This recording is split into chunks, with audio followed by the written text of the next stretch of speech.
We have been scammed. We have been robbed, not just of our money, but of our freedom and of our power. It was taken by a small handful of narcissistic psychopaths. And it's time to take it back.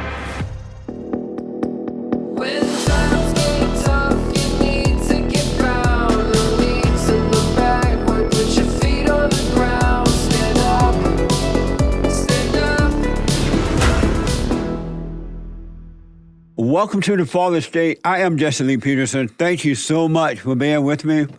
I totally appreciate it. The FallenState is now on locals.com. So click the link in the description to support our work. And thank you in advance. Mamma mia, gracias. I do appreciate it. I have with me Spike Cohen. He was the Libertarian Party candidate for vice president in 2020. And it's the founder and chair of You Are the Power, a nonprofit dedicated to libertarian activism. That's amazing. Right. Thank you for coming on, man. I appreciate it. I appreciate it, Jesse. Thanks for having me on. Yes. What is a libertarian? What's the Libertarian Party is all about? What is it about? So a libertarian is someone who recognizes that we do best when we're most free, and also recognizes that the problems that we're facing right now are as a direct result of too much power being in the hands of too few people. Libertarianism, if you look at the what we are told is the foundation of this country, which is that everyone is created equal and that we should be able to have our freedom recognized and affirmed and protected. That's what libertarianism is all about. And we just want to go to we want to have a freer society because we know that when we're freer, we do better. Have you always been a libertarian voter? No, I have not. I actually used to be a neocon. I was very much a Republican neocon up until like the mid 2000s. It was people like Matt Kibbe and Ron Paul and others who kept pointing out that if you want a smaller, limited government that respects your freedoms and protects and affirms your freedoms, you're not going to get it by building a global empire that is constantly at war around the globe and is spying on you on every move you make here. And it took me a while to recognize it, but after a few years of them drilling it home, they brought me home into libertarianism. And what is a neocon? So neoconservatism, and some people call it neoliberalism, but really it's just another form of warmongering. Neoconservatism is the way I would describe it as neoconservatism is the Republican version of the Democrats' neoliberalism, which is sort of this idea that the United States government should be used as the world's policeman and should be, engaging in a constant set of wars to liberate people and keep us free. When the reality is it's doing neither. It makes us less safe here. Yeah. It causes millions of deaths overseas. Really, all it does is pad the pockets of the same, military-industrial complex that owns both parties. I agree to that. So Ron Paul is the father of Rand Paul? Yes. But Rand Paul is a Republican, right? Mm-hmm. Yeah, and Ron Paul, in 1988, Ron Paul ran for president as a Republican, but in 2008 and in 2012, he ran for the Republican nomination. So yeah, they're both members of the Republican Party. So if they were for libertarian, why were they Republicans? Well, libertarianism is a belief. So there is a Libertarian Party that's founded on libertarian beliefs, but there are libertarians in all parties. Ron Paul and Rand Paul are Republicans who, at least most of the time for Rand Paul and pretty much all the time for Ron Paul, their beliefs fall under the libertarian ideas, like the philosophy of libertarianism. So you support the First Amendment, Second Amendment, and all those things? Absolutely. Yeah, I support the entire Bill of Rights. Right on. So you ran as vice president for the Libertarian Party, right? Mm-hmm. Yes. And then when you were running, there was a woman that was running for president of the Libertarian Party. Yes, my running mate was a lady named Jo Jorgensen. Yeah. Did you feel weird running as vice president and the woman was running for president? Was this kind of weird, like uncomfortable? Not really. It was that was what the Libertarian delegates chose. What's interesting is our party does it differently than the Republican or Democrat parties. In the Republican and Democrat parties, they pick their presidential candidate, and then the presidential candidate picks their vice presidential running mate. In the Libertarian Party, our delegates actually pick the presidential and vice presidential candidates separately. So they chose to pair me with Joe. And were you happy to be under her? Joe Jorgensen was not my first, second, third, or fourth pick, but that was who the delegates chose. Right. I got you. So you're the founder of and chair of You Are the Power. What does that mean, you are the power?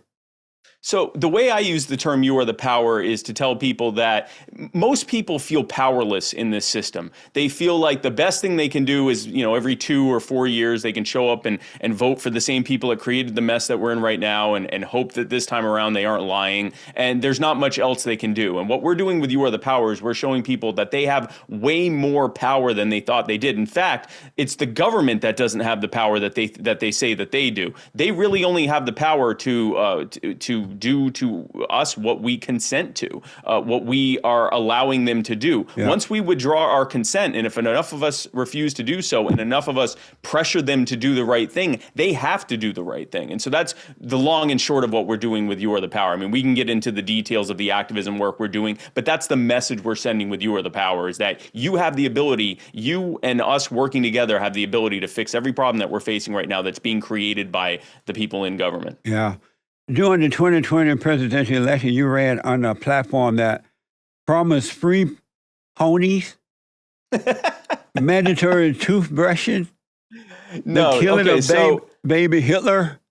Yes. So baby Woodrow Wilson. Baby Woodrow Wilson. So technically, if you kill baby Woodrow Wilson, there's no need to kill baby Hitler, but that's a whole other story. So what that talks about is during the Libertarian Party's contest for running for vice president, I ran a pretty satirical, at least initially, a very satirical campaign. And the purpose of it was, I honestly didn't think that I had a shot of winning. I was really using it more as an opportunity to get people's attention and talk to them about the kind of activism and the kind of work as libertarians we should be doing. And so I'd use that kind of tongue-in-cheek stuff just to get people's attention. It apparently worked, because then they picked me as their VP candidate.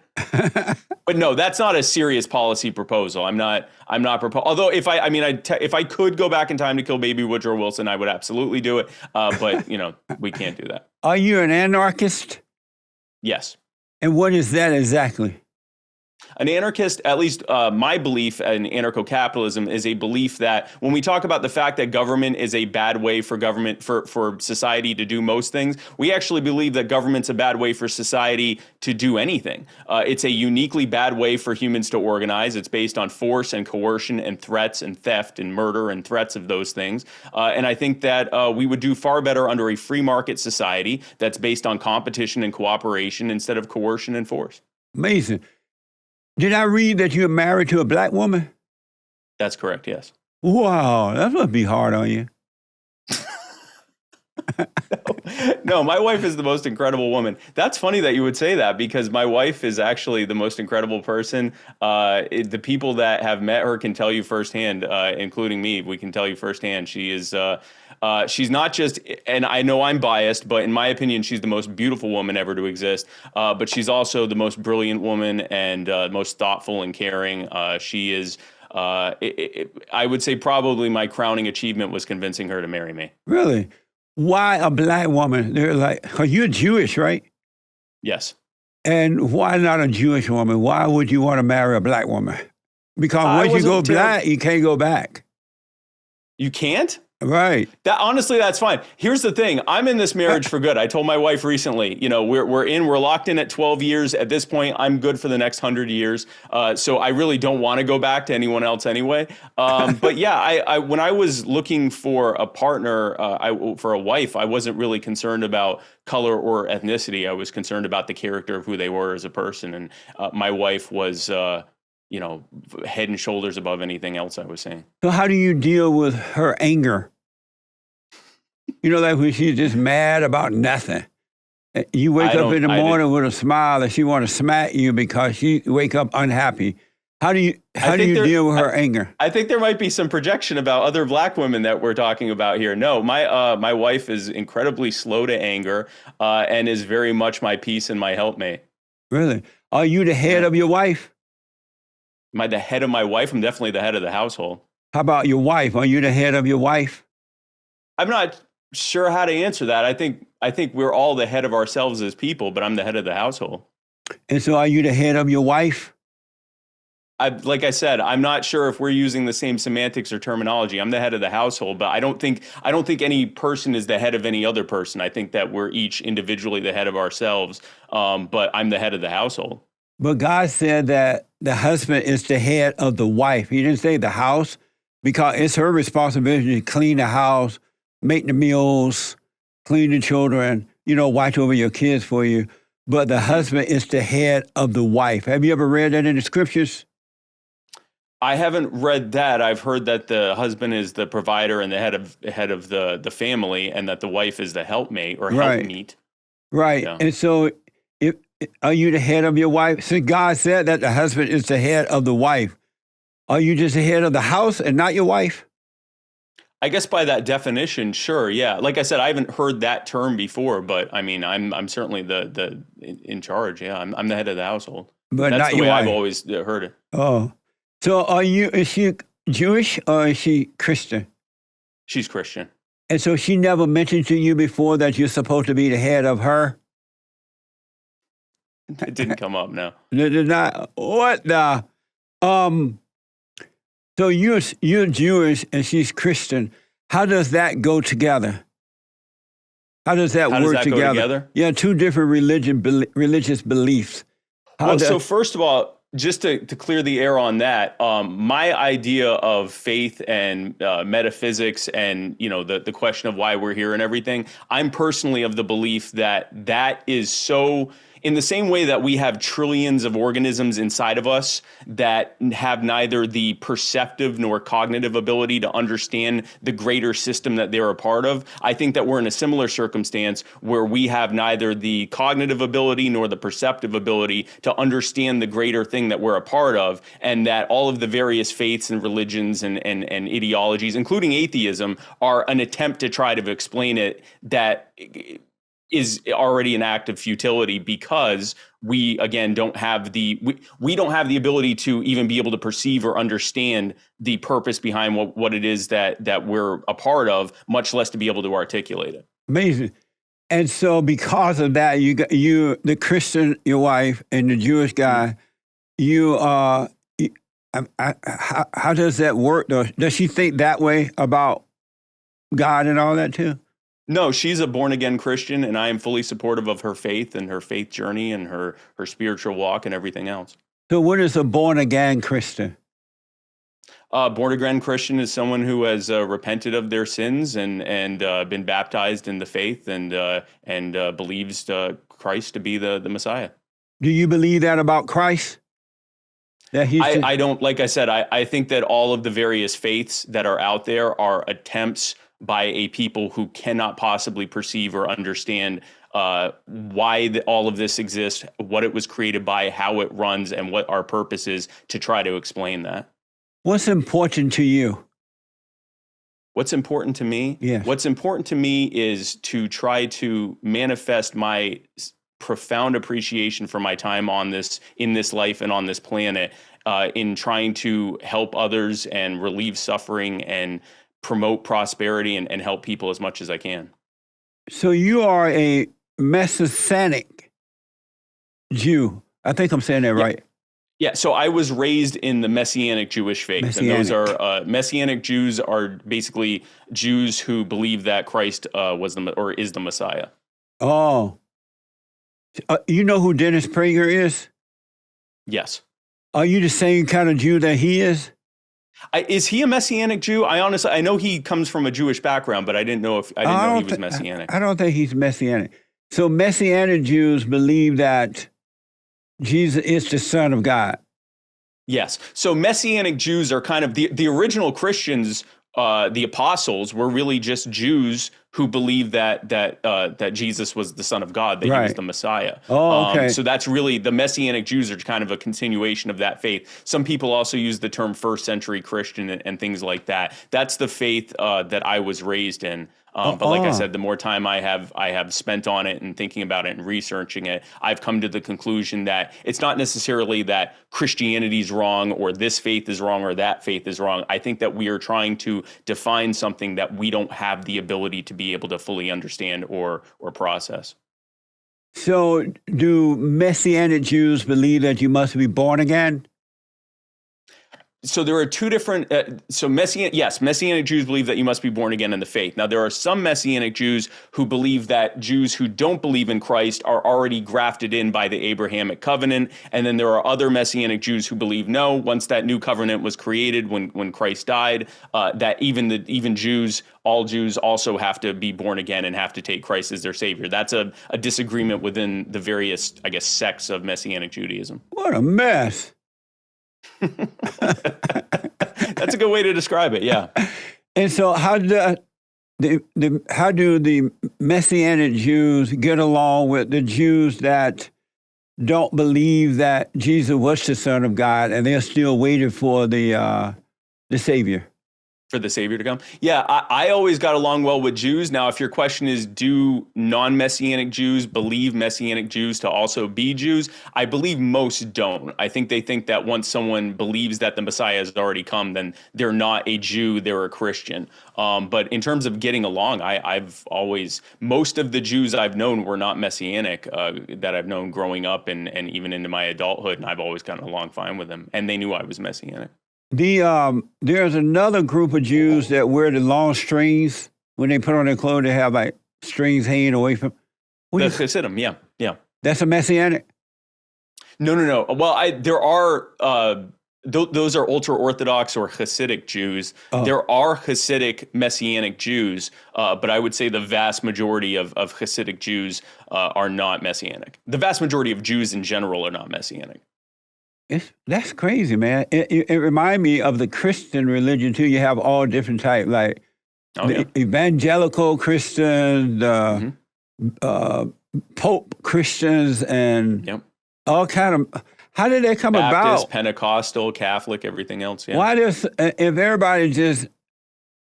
they all believe in the same God, they just believe in God, why do they have so many sectors of everything, like the Jews and the Christians do? Why don't they just be one?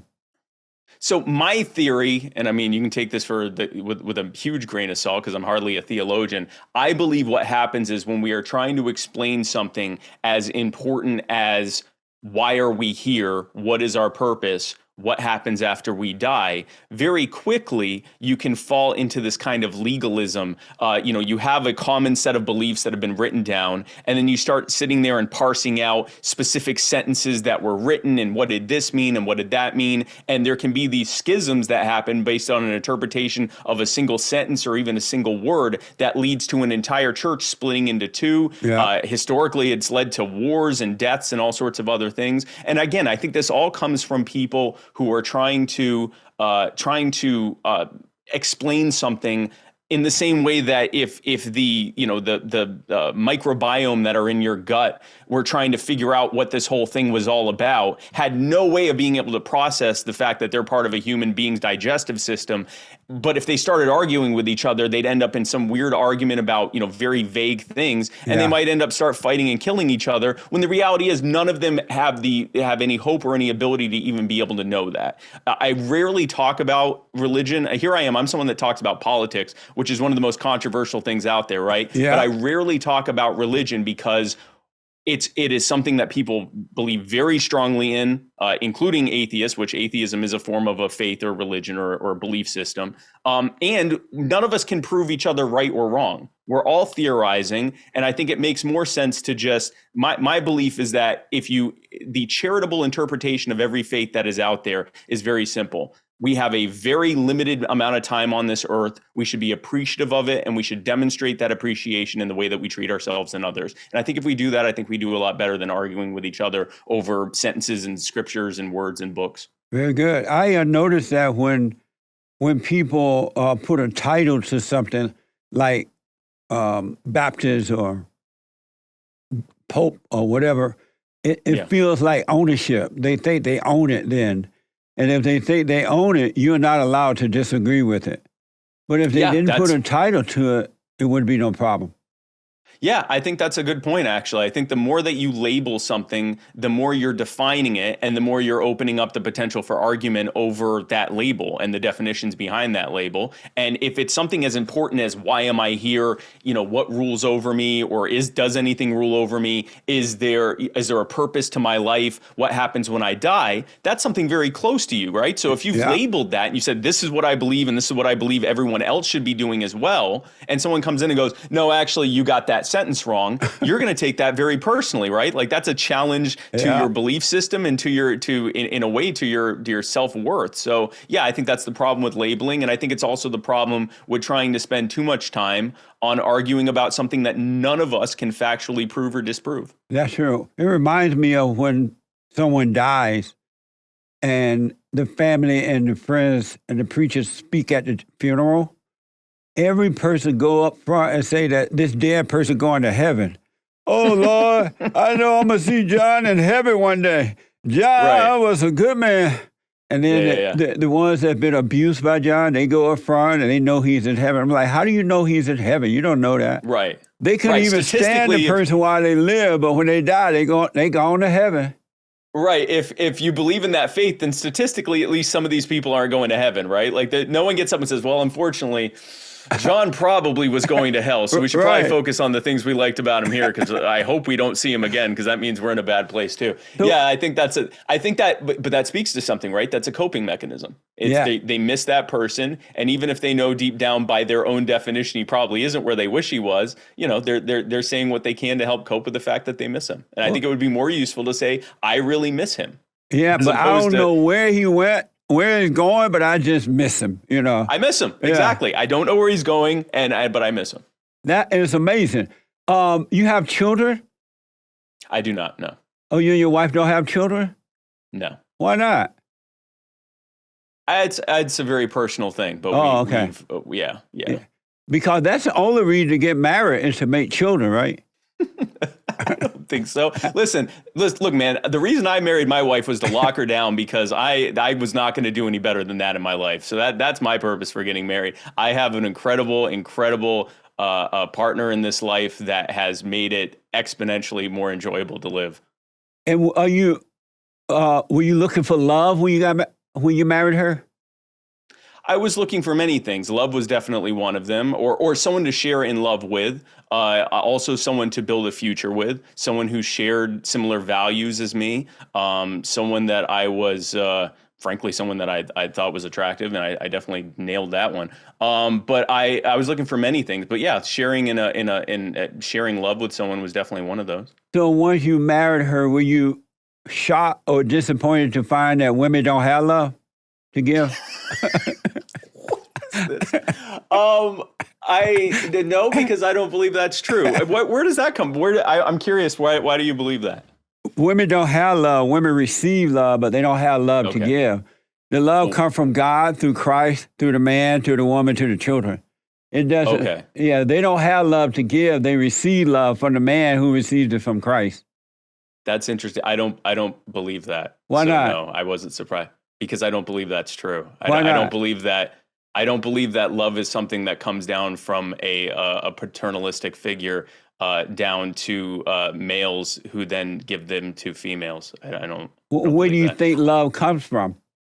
I think love is an emotional response, and it comes from all sorts of things. And it's also the type of love we're talking about. In this case, romantic love comes from the fact that you are both in love with the person that you're sharing your life with, and the fact that you're in love with the fact that you're sharing your life with that person, and you get to share in that love together. So who created love or created love?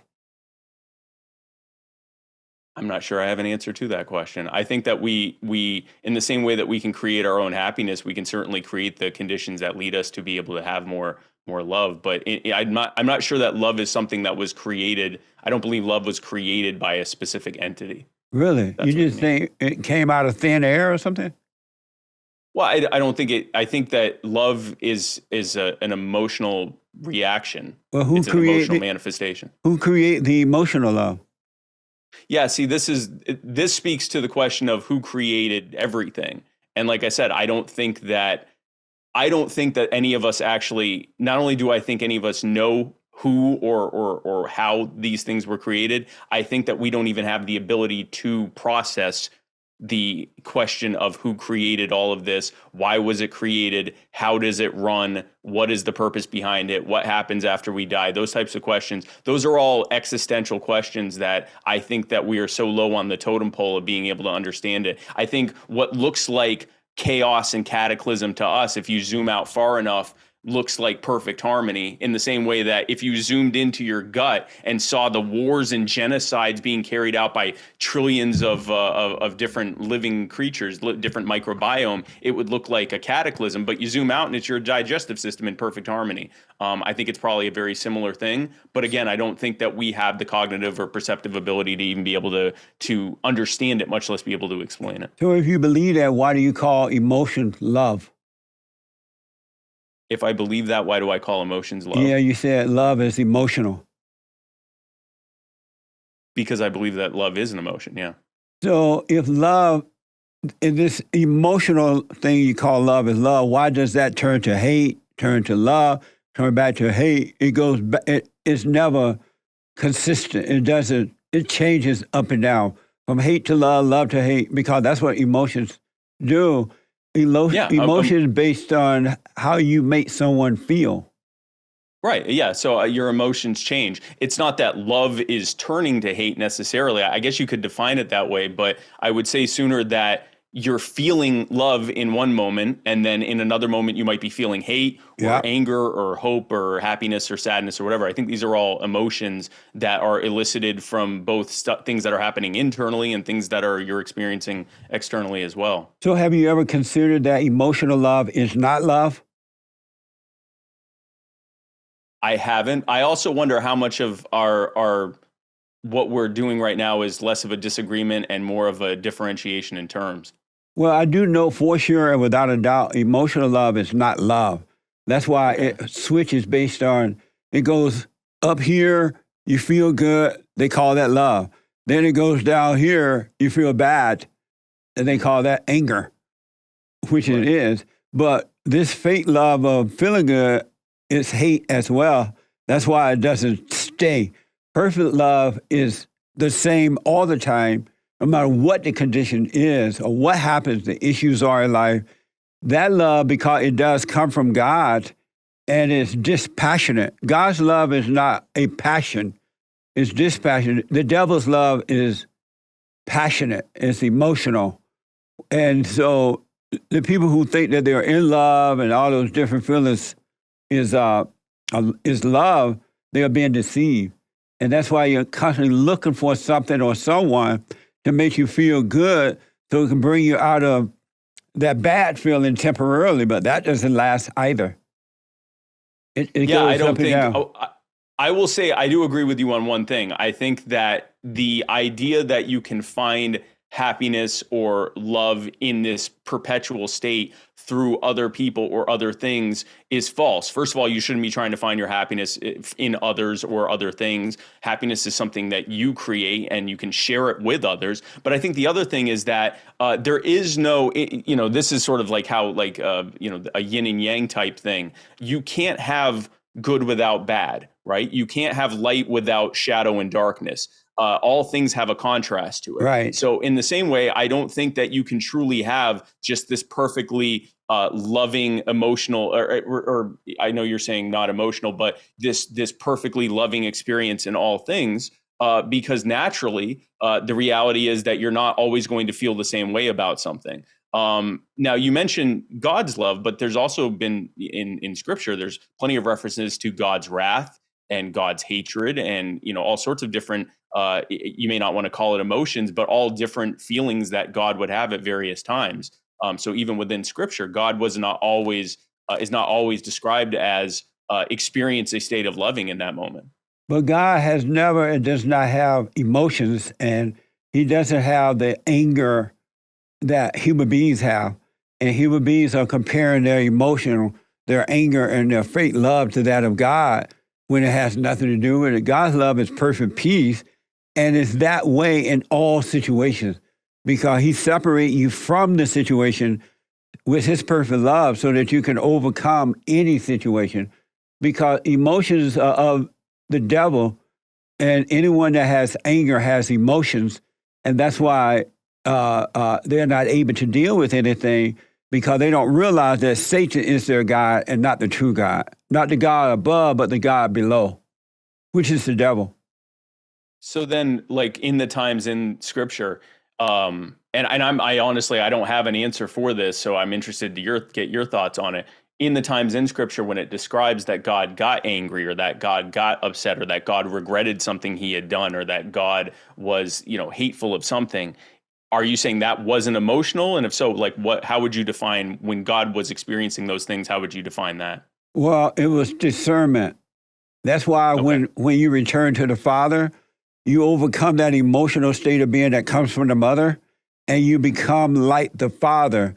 And the Father operate out of discernment, the ability to see injustice and deal with it without becoming like it. Because if you resent or be angry, which is the same, then you become like whomever or whatever makes you angry. You become subject to it. But if you didn't, That's true. if you didn't resent it and operated from perfect love, then you could not and would not give into evil.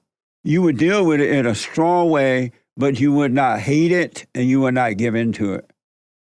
That's an interesting way of putting it. Yeah, I think that I'm not sure any of us meet the ideal of never experiencing emotional reaction to things, but it certainly falls within the belief that you should respond to things and rather than having just an emotional reaction to it. I don't think it's like I said. I don't think it's possible for us not to experience things like anger or resentment or hatred or sadness or anything like that. But it certainly makes sense to figure out how to deal with whatever that thing is as you put it, as dispassionately as possible.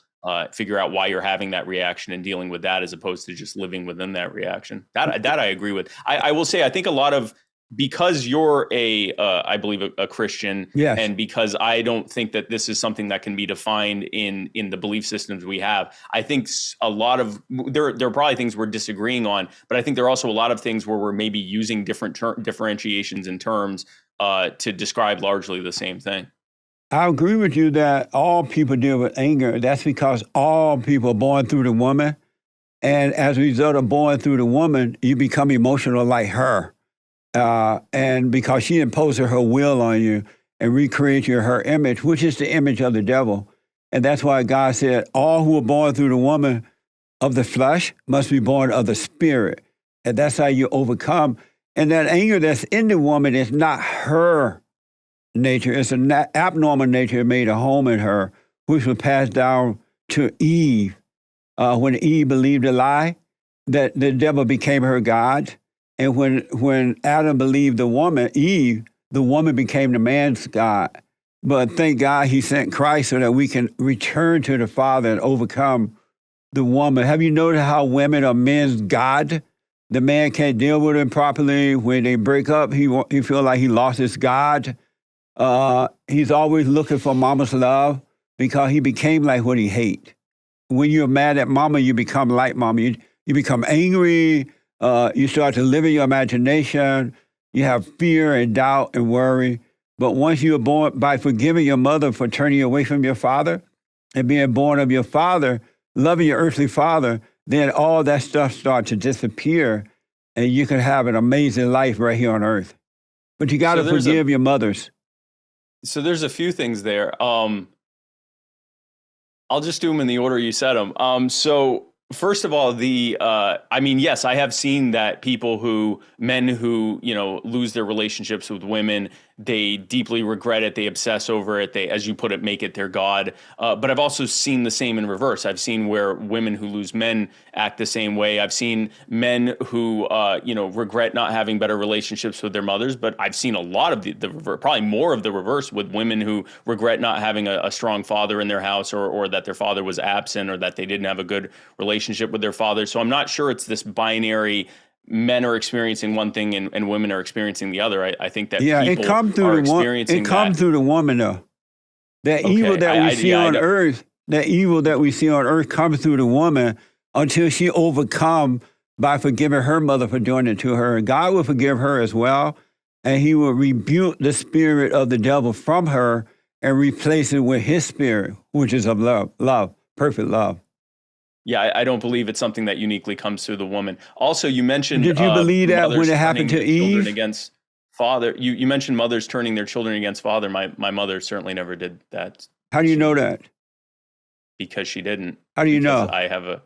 because she was, my parents have both been incredibly supportive of my having a good relationship with the other. And there was no break in that. There was no, what would be an example of my mother turning me against my father? While raising you, did she do anything that you resented at the time to you?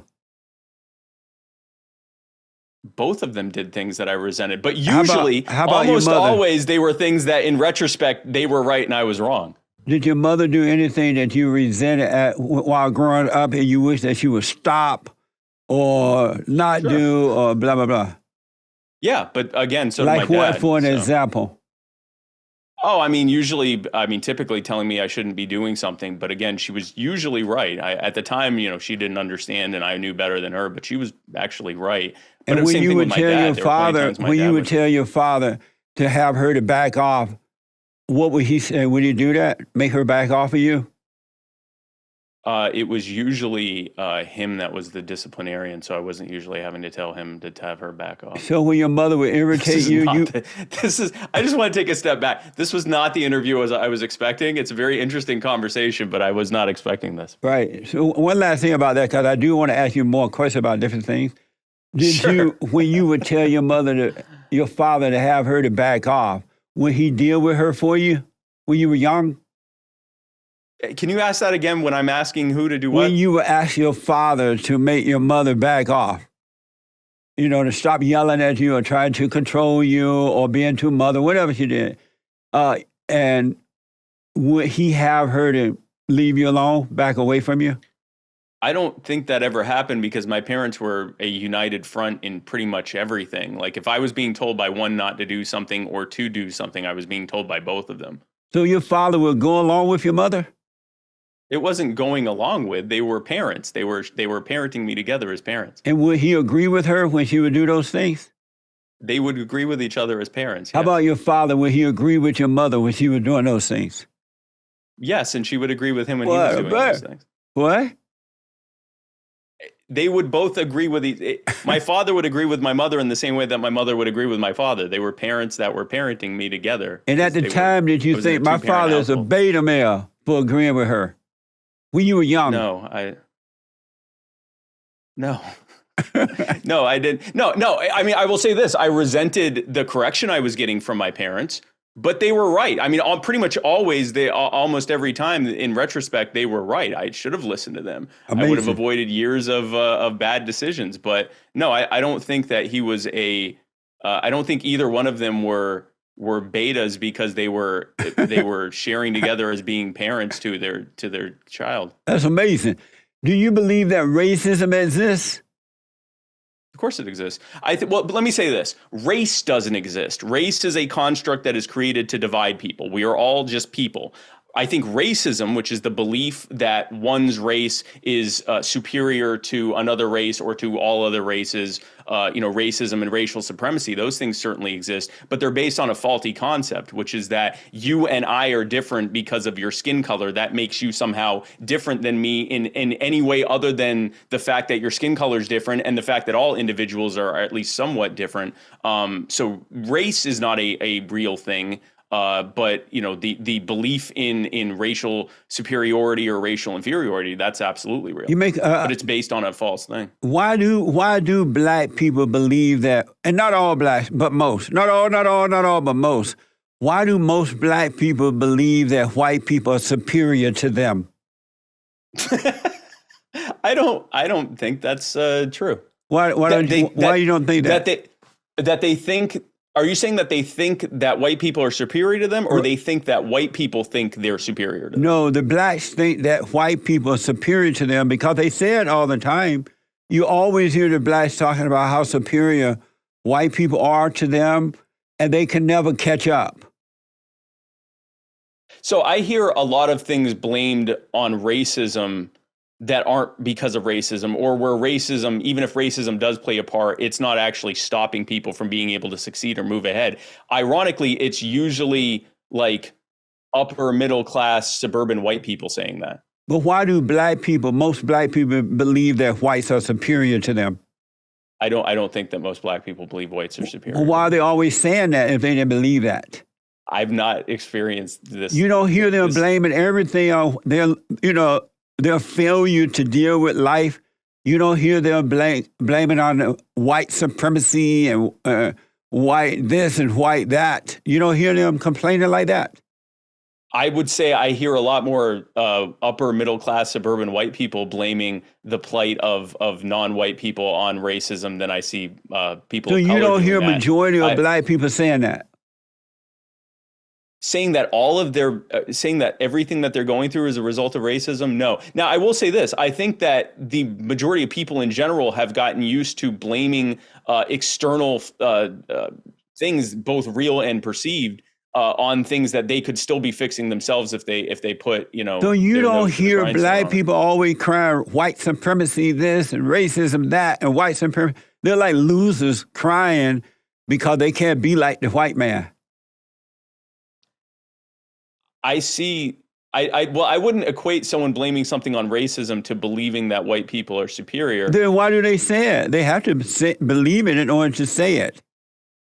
Well, no, they believe that the white people in that case believe that, but I don't think they're saying they believe that. Like, so for example, if I believed that the reason that I'm doing, that I wasn't doing better in life is because of anti-Semitism, which I don't. I think I'm actually doing very well in life, and I think anti-Semitism has had essentially no role in my life one way or another. It's just the bad opinions of stupid people. But if I did believe that, that wouldn't mean that I was agreeing with the anti-Semites. That would be just me thinking that it was anti-Semites that were causing these problems. But it wouldn't mean I would agree with the precepts behind anti-Semitism or white nationalism or whatever. That was an insurrection done to America by the radical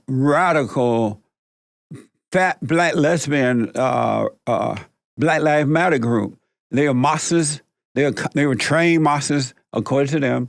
They hate the order of the family, and they went around the country tearing down statues and monuments and setting fires and destroying businesses, and people were killed. Police officers were killed, and they were calling it white supremacy. They were calling it racism. You didn't hear any of that.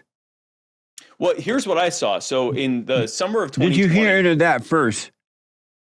Did I hear individual people that did you hear the Black Lives Matter people? Yeah, did you hear the Black Lives Matter folks blaming all their mess on white supremacy and all that kind of stuff?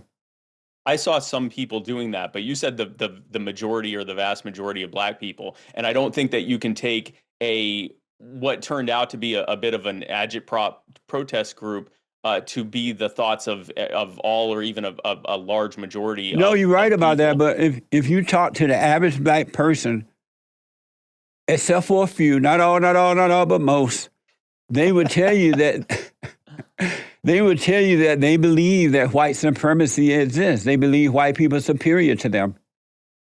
Yeah, that has not been my experience at all. Really? I'm just and it is not from a lack of exposure to black people. So that's not been my experience. So but you said you heard them say that white people think that they are superior. Well, no, I've heard some people say that. I've heard some people say that, but I've not heard a majority or most or even a what I would call a large plurality of them doing that. No. Here's what I will say. I saw in summer of 2020, in the midst of the worst single wholesale abuse of the rights of the people, which was the COVID regime and the lockdowns and mandates and all of that. I saw in the midst of that and all the misery that was causing, I saw what started as a natural and organic reaction to an increasingly out of control police state turn into riots and turn into funding for candidates like Joe Biden and Kamala Harris, who were the architects of that police state. And then I saw on the other side, I saw people who didn't recognize the problems with the police state, who were simultaneously blaming the police state for failing to do anything to stop the rioters and the looters. And I wish that those two groups of people had taken a step back and realized that the police state that was killing people and not being held accountable and being given military equipment and very little accountability and immunity in court was the exact same system that these people were doing nothing to stop the rioting that had been created by their actions. And so I wish that they had realized that they were against the same opponent. But instead, as is usual, the ruling class played them against each other, divide and conquer. And that's how that played out through the whole summer of 2020. There wasn't a single policy change, a significant policy change that happened at the federal level. And someone who cheerled the police state got replaced with the architect of the police state in the White House. So nothing good happened from that. Well, as we all have noticed that most black people are just angry and out of control. They have no sense of self-control. Why are the black, like for an example, they have taken away the bail bond thing, no bail bond, right? And no police now. The police are gone. And the blacks are just going out of control. Where are the police gone? Where are the police gone? Defunding the police and that never happened. There are places like New York and Wisconsin and other places where a lot of police have quit and went to Miami, Florida, somewhere in red states, right? But what I want to know from you, what is it wrong with the blacks that they have no sense of self-control and they go out of control? They have no shame. What's wrong with them? Yeah, I don't agree with that. So here's what I will say. Why don't you agree with that? Because that's not true. You can't say that all, or even a large majority of black people have no control. Most. Not all. I don't believe that most do either. But I want to talk about the defund the police thing, Jesse. Yeah, I live in America. I want to talk about the police state thing. You don't see that most blacks are out of control? I want to talk about the police state thing. No, I don't believe that. So I think that if 13% of black people make up what, 11, 12, 13% of Americans. I think if 13% of Americans, or even let's say 10% of Americans, were truly out of control, then you wouldn't be able to go outside. It would be worse than Mad Max. Well, that's common. It almost at that point right now. I don't believe that. So I want to talk about the defund the police. White people have been killed at cafes. You mentioned the defund the police thing. I just want to talk about that for a minute. Defund the police never actually happened. Police departments are getting record funding. Joe Biden tripled federal funding for police departments. It went from, I think, $140 or $150 billion under Donald Trump to nearly $500 billion under Joe Biden. It was one of the first things he did when he was in office. Where are you getting that information They have from? record amounts of funding. They have record amounts of equipment. And like I said, there hasn't been an actual policy change for police to be held to the same level of accountability that you or I are. That still hasn't happened. They still have qualified immunity. They still have powerful police unions protecting them and circling the wagons around them when one of their officers does bad. And what that leads to is it actually incentivizes bad policing and punishes good policing. It punishes the ones who step out, who speak out, who try to whistleblow to how the system is, and it discourages good people from getting involved in policing. So I think that has far more to do with any problems in policing than the defund, which did not happen. I mean, any major proposal to remove police departments or reduce amounts of funding just haven't happened at any, maybe at a local level or something, but certainly not at the state and definitely not at the federal level. So are they lying to us about the defunding the police when they say that? Were they lying to us? I think a lot of them were lying that that's what they wanted to do. So why did the police stop protecting us from them? You can't say, I want to defund the police and then support Joe Biden, who is the architect of the police state. If you look at Joe Biden's policies over his nearly 50 years in Washington, D.C., he is the man behind civil asset forfeiture. He is the man behind the war on, one of the main people behind the war on drugs. He is one of the main people behind the militarization of the police. He has either been at the head of it or one of the main people behind every major change that led to us going from having police whose main purpose was to enforce laws and protect people into becoming essentially a military occupational force. I happen to agree because you're right.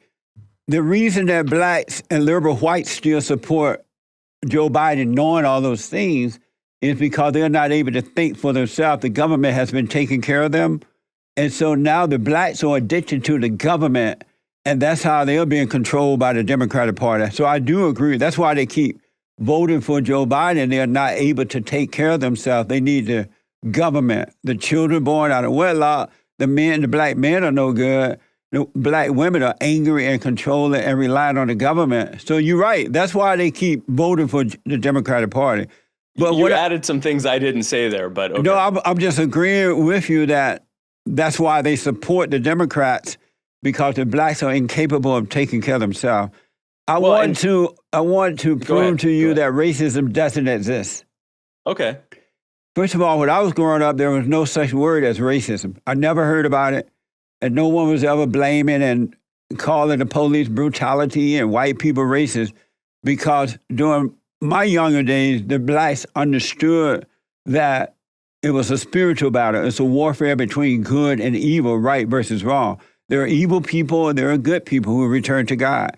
And so they knew there were good white folks and good black folks and bad blacks and bad whites. They knew that. Mm-hmm. And so they said, treat others the way you would like to be treated. Mm-hmm. And then along come the so-called civil rights movement, which was the worst thing that ever happened to black people.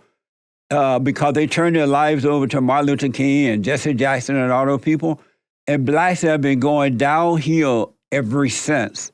And so they really just made up that word in order to put fear in white people and control them to get their stuff for nothing without earning it. And so, but our battle is a spiritual battle. It's a warfare between good and evil. We wrestle not against flesh and blood, but against spirits and wickedness in high places. And so it's about that. It's never been about race or racism. It's been good versus evil. And unfortunately, most black people today are evil, and they love being evil, and they're being used as evil, and they don't mind it. They call it something else, but it's evil. So I do think the root of it is good versus evil, but the people who were implementing things like slavery and Jim Crow, the people who seceded from the Union, they explicitly stated that the reason that, so like, for example, when the states that became the Confederacy, when they seceded from the Union, all but I believe one of them, I think Virginia was the only one that didn't, explicitly said in their, what they called their Declaration of Causes, their version of their Declaration of Independence from the U.S., all of them explicitly stated that one or their main reason for seceding was what they perceived to be the right of white men or white people to own black people or Negroes or whatever they call them. They didn't say it that way. Yeah, they absolutely said it that way. That is the actual wording. There were a whole bunch of black people who owned slaves during those days. That's true. No, that's true as well. As a matter of fact, the black slave owners the black slave owners treated the blacks worse than the white slave owners. I don't know if that's true, but I do know, again, that the fact that there was slavery because of a belief in white supremacy doesn't mean that there weren't also black people that owned slaves. That's historically true. I mean, there were black people that owned slaves. There were many black people that owned slaves. By their own words, the people that seceded from the Union, the people that implemented Jim Crow, they did so because of what they perceived, what they stated as their belief that they were morally, racially, however you want to call it, superior as white people to black people. So by their own definition, they were doing it by what we would call racist or white supremacist reasons. Now, that doesn't mean that there weren't still bad black people. It doesn't mean that there weren't black people that owned other black people. But it does mean that for the people that were implementing these things, their stated reason was what we would now call white supremacy, or actually what they would call white supremacy and what we would now call racism. So that doesn't mean racism doesn't exist. No, racism does not exist. And the Jim Crow law was about the Democratic Party not wanting black people to be a part of its party. And that's why the blacks and the whites started the Republican Party, because they were not welcome. And during those days, black people knew that too. They knew that it was about the Democratic Party not wanting blacks to be a part of their party. That's what the Jim Crow thing was all about. But I got to ask you this. When would enough be enough for the blacks? We've given them welfare checks. We have put their men out of the homes and let the woman pretend to be man so she could get her welfare check for as many babies as possible. it didn't matter how many men would give her the babies. We have given them affirmative action. We have given them the white community, which they end up destroying, what they get them. We have given them now reparations happening. We allow now these angry black women to take over our government and the white businesses, the white schools, and they're destroying those things. When would enough be enough for the blacks? When would they say, okay, white people, we got it? How much more will they continue to beg, blame, and fight for free? How long? For free stuff. How long? Well, I think everyone's fighting for free stuff right now. I'm talking about the blacks. When will the blacks be say, okay, white folks, that's enough. Thank y'all. We appreciate it. Well, I want to say two things there, Jesse. Can you answer that first, though? Well, it's based on a premise that I don't agree with, so I have to explain why I don't agree with that. Really? Why not? I don't think that there is a specific thing of black people that are receiving some special dispensation that has been specifically benefiting them, and that, in fact, if anything, if you look at the welfare state, the purpose of the welfare state, which was something that had originally been tried with the Native Americans and was successful, was to break up the black family. You know, if you think about during slavery, during Jim Crow, during all of these different things, during things like the Greenwood Massacre with Black Wall Street, with all of those things, what kept black communities being able to pick up from those and then thrive, and in some cases do better than the white people in those same areas, was the fact that they had such a strong family unit. Right. And the purpose of the welfare state was explicitly to break that up. That was LBJ's main purpose there, right? But the civil rights leaders supported that. Martin Luther King and all those people supported that.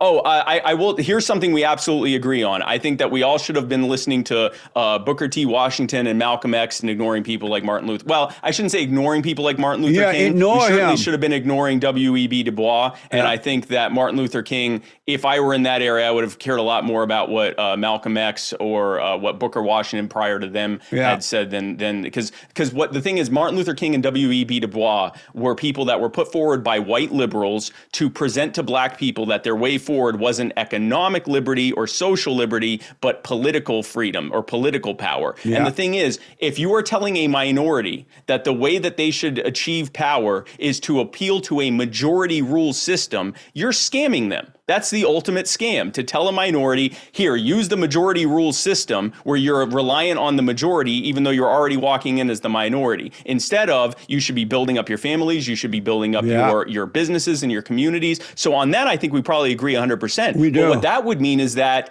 I don't see welfare as free stuff. I don't see free. the welfare They're not state. earning it. They'll land up on their backs having babies.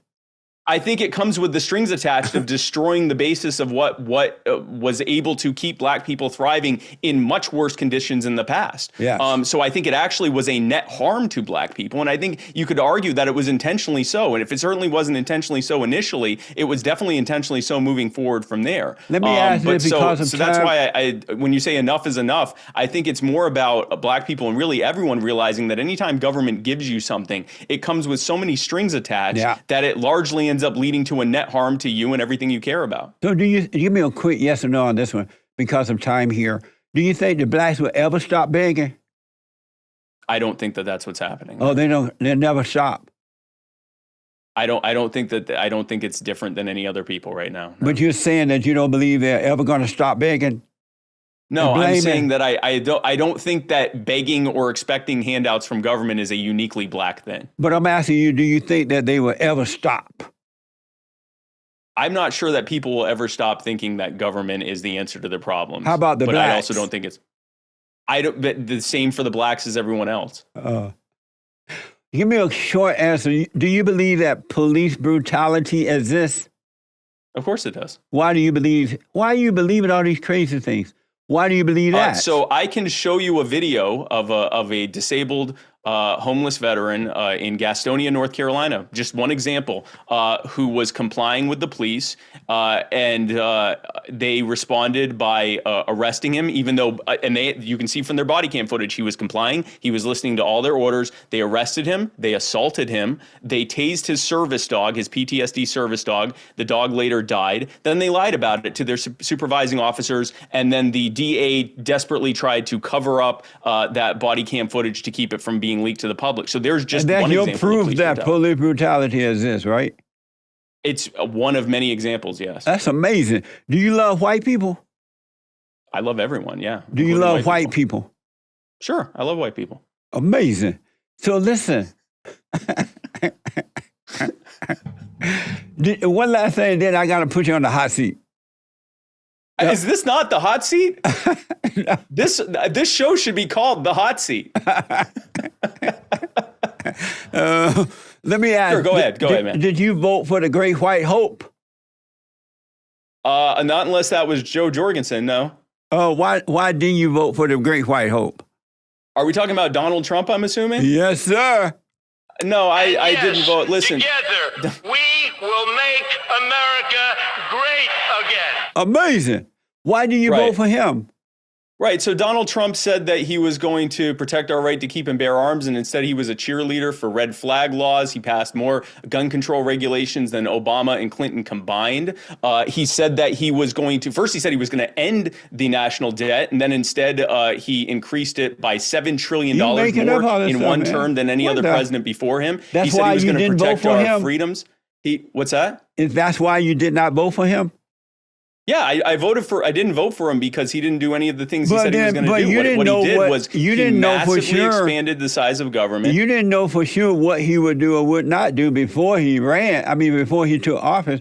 So if all that stuff you're saying is true, and I don't know if it's true or not, you didn't know that in advance, though. Why didn't you vote for him before you learned all that? I anticipated that he would do what he always does with any of his initiatives. He said, "Did you vote for because he has a long history of saying he's going to do one thing and then doing the other, and that's exactly what he did. You know, you look at the COVID regime, you look at the lockdowns and the mandates, you look at the worst single example of blatant wholesale abuse of the rights of the people, and Donald Trump empowered all of that. Did you vote for the fallen Messiah?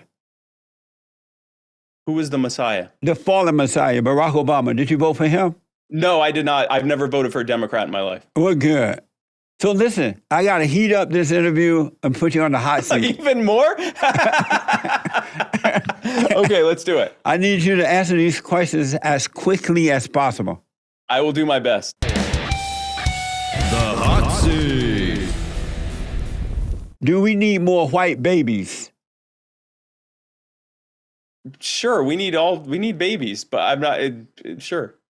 Were women created to lead or to follow?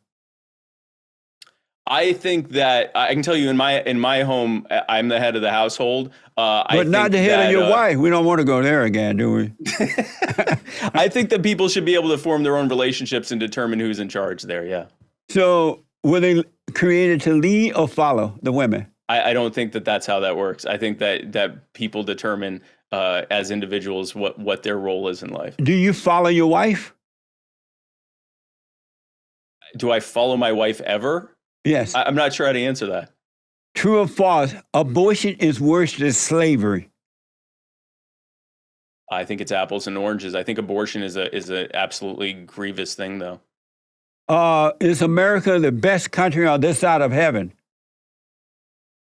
Generally speaking, I'd say so, yeah. Do the bears shit in the woods? They have to, yes. Oh, should a man ever tell a woman his problems? Sure. Yeah. Wow. Who would you rather see as president? Hillary Clinton, Kamala Harris, Nancy Pelosi, Big Mama Michelle Obama, or Hunter Biden? Jesus, this is like that's the worst question you asked me in all of it. God, what are my options again? Hillary Clinton, Kamala Harris, Nancy Pelosi, Big Mama Michelle Obama, or Hunter Biden? Hunter Biden would just stay cracked out the whole time and not accomplish anything. So probably Hunter Biden. I think he'd do the least harm.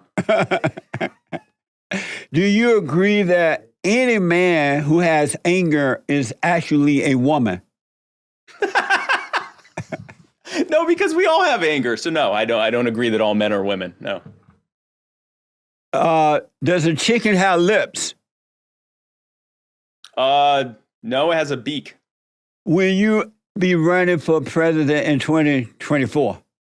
I don't know. That's not a decision I'll make until next year. Did you have fun? Yes, this was an interesting experience, yes. Well, thank you for taking on the hot seat. Thanks for coming on. I do appreciate it. Tell the folks how to get to your website or whatever you're offering out there.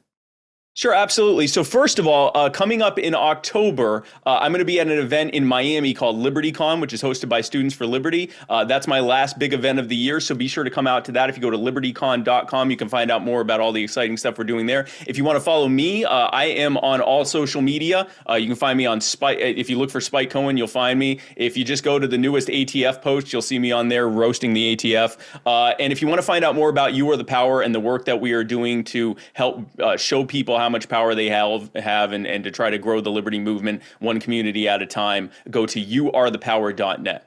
Amazing. Scott Cohen, not Scott, but Spike Cohen. Scott Cohen's my brother, so that's fine. Really? Well, Spike Cohen, thank you so much, man. That was amazing. I enjoyed talking to you. Thank you, Jesse. I appreciate it. Amazing. Amazing. And thank you all for tuning in. Don't forget to like, follow, check out TheFallenState on locals.com by hitting the link on the video description there. And let me hear from you. Like, follow, ring the bell, check out our merch and all those good things. Thank you, folks. I appreciate it.